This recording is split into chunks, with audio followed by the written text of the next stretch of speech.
Skype Confinamental. Avui amb Marc Sánchez. Bé, benvinguts i benvingudes a la primera entrevista de Skype Confinamental. Avui ens acompanya a la videotrucada en Marc Sánchez, tècnic en emergències sanitàries. Sí que aquests dies segur que no pares i per això t'agraeixo per haver trobat un espaiet per poder estar aquí. Gràcies per acceptar la trucada. A tu. Molt bé, com estàs portant aquests dies? Com així, clar, tècnic d'emergències. Bueno, en aquests dies doncs realment ho porto bastant bé, bastant tranquil. Sobretot els nostres companys, els nostres jefes ens van donant missatges de tranquil·litat. La veritat és que, que bastant bé, ho portem bastant bé. Clar, suposo que tu actues diferent, no? Altres serveis sanitaris, altra gent que també es treballen en aquest sector sanitari, oi? Exacte, sí. O sigui, nosaltres, en el meu cas, quan soc tècnic, normalment som les primeres persones en actuar en el lloc de l'accident. Doncs en aquest cas, en el Covid-19, doncs les primeres persones en actuat diria que són la central de coordinació, el 112, que entra la trucada allí, agafen la màxima informació en poc temps i després ens ho passen a nosaltres.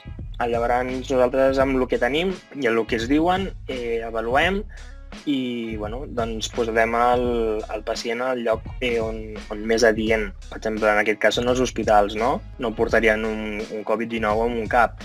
Per tant, els portaríem allí i, de moment és el que estem seguint el protocol, que cada dia ens el van canviant o modificant una miqueta. Trobes que la gent està fent suficientment cas de quedar-se a casa o trobes que, des del teu punt de vista i com ho veus tot? La gent últimament està molt conscienciada. O sigui, hem arribat nosaltres amb serveis que moltes vegades ells ja guarden la distància de seguretat, que això és una de les coses que està molt bé, entre 1,5 metres, 2. Ens comenten que porten mascaretes si surten al carrer per buscar el pa, per treure el gos, per anar a la farmàcia, es posen guants, sobretot l'higiene de mans també ens diuen que sí. O sigui, per la meva experiència que estic veient, últimament, aquesta setmana, que s'ha notat molt més, crec que s'està conscienciant moltíssim. Sí, tot i que sí que hi ha algun cas, no, que porten un radiador per passejar. No sé com entenen que això és un gos, sí. però bé. Això hi ha moltes persones, hi ha de tot en aquest món. Sí. Tu, per quan creus que podrà arribar a durar tot això? Creus que realment durarà 2 setmanes com estan prevenint? A veure, jo crec que tant les mesures com s'han pres ara, per mi, les trobo correctes. Crec que han tardat una miqueta en posar-les, però segurament que ha sigut pel tema dels números. Els números realment són els que valen, no? Jo crec que amb aquestes 2 setmanes hi haurà un gran pic. Esperem que al final d'aquesta setmana o a principi de setmana que ve que hi hagi el gran pic, es mantingui una miqueta potser i després que torni a caure. O sigui, jo crec que en 2 setmanes tindrem el pic a dalt de tot i en un mes anem caient en picat. Clar, perquè sí que és cert que la medicina, no la cura, la prevenen per 12 mesos, o sigui, encara queda bastant. Tens companys o tu mateix amb símptomes ja d'aquest mateix virus degut al contacte amb tanta aquesta gent que heu de tractar dia a dia, la vostra salut també perilla una mica, no? Exacte, i com abans he dit, nosaltres som els primers en arribar. Moltes vegades el pacient o per vergonya o perquè no s'han recordat o fent anamnesi, és a dir, que anem preguntant, moltes vegades ens diuen sí, he estat en un congrés, llavors aquí les coses van modificant-se una miqueta, no? Si ens avisen abans, ens posem tots els EPIs, si ens avisen durant el servei, intentem de posar-nos i si no, hem de seguir el màxim les precaucions possibles, no?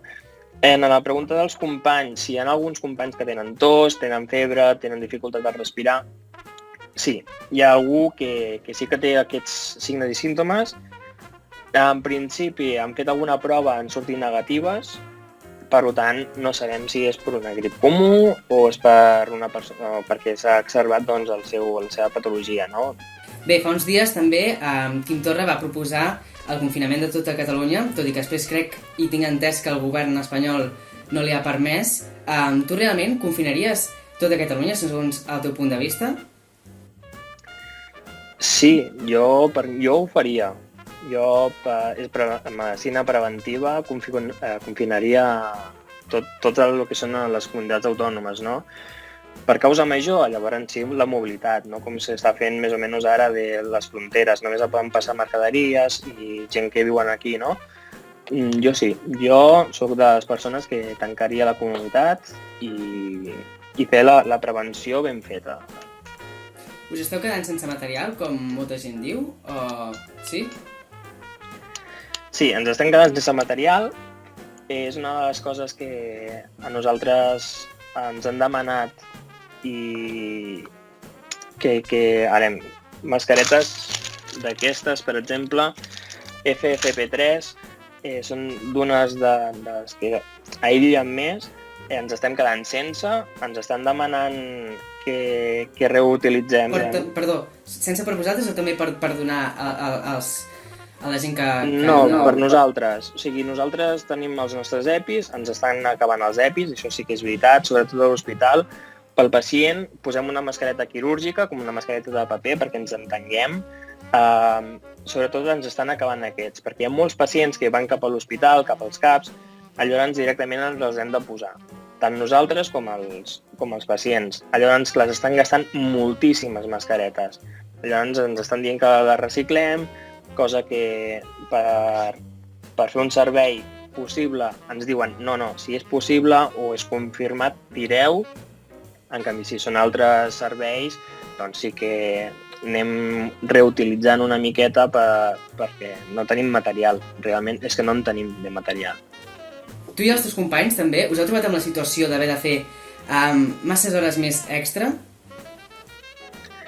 No, de moment, dins del que cap, el tema de servei d'emergències, almenys on estic jo, no fem més hores extra, sobretot perquè els horaris estan molt ben estipulats i llavors el que sí fem, a més dels nostres descansos, és a dir, treballem 24 hores seguides i tenim 3 dies de descans, aquests 3 dies de descans potser no es compleixen. Potser hem de treballar 12 hores en un dia següent o 24 hores entremig i llavors les nostres hores extres són anar cobrint els nostres companys. Bé, aquests dies també s'està com organitzant, no? A la certa hora, les 10 o les 8, per als més petits, la gent surt al balcó a aplaudir. Te n'has adonat tot això de sortir als balcons i tot això per agrair el que esteu fent? Sí, fins i tot pell de gallina moltes vegades. Treballant hem sentit que ens aplaudien, no? Anant cap a base, per exemple, ens han sentit aplaudits. Molts companys també ho estan penjant a les xarxes socials de les seves sensacions. Ens agraïm moltíssim aquest gran suport i suport des de casa. O sigui, ells o la població en general no se surt i nosaltres que hem de sortir ens hem de posar, entre cometes, en perill la nostra vida, tot i això que intentem utilitzar els EPIs, crec que és una gran satisfacció personal cap a tots els serveis d'emergències, serveis sanitaris, supermercats, gasoliners, estancs, no només pels sanitaris, sinó jo crec que això va per tots que anem a una. Molt bé, doncs ja anem acabant. Abans has dit que segons tu creus la setmana que ve hi haurà un pic, però després ja decaurà. Per tant, tu descartes que Espanya sigui la pròxima Itàlia? Bueno, realment jo crec que ja ho estem. L'hem superat aquesta Itàlia. Avui estava mirant les notícies i he vist que l'hem superat. Ara mateix tenim 11.748 afectats. A Catalunya n'hi ha 1.866, o sigui, ja en som més que Itàlia amb la mateixa distància, no? Ells ens porten una setmana d'abans, en aquesta setmana ells tenien aproximadament uns 9.000, nosaltres en tenim 11.000.